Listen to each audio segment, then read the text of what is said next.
তাহলে প্যানের মতো মাথা ঢুকে দিয়েছেন? মাথা ঢুকে নেই তো, এখানে যাইতেছিলাম, হঠাৎ বিজলি চমকাই উঠলো, চক্ষু আন্দার হয়ে গেল, মাথাটা একটা চক্কর দিয়ে কি এর লাগে জানি গিয়ে বাড়ি খাইলো, তারপর তো ঘুমেলে দিকে আমার মাথা আমি কিছু দেখি নাই।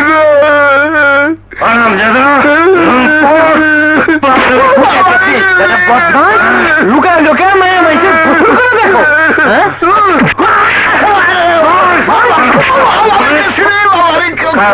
আমি দেখো ওই হারামজাদা আর কখন এ কাম করবি? আর যদি কখন এ কাম করতে দেখি জানে মায়েরা খারাপ করলাম, মনে থাকবে? হ্যাঁ, যা যা যা যা ভাই। হ্যাঁ বাইরে ভাই।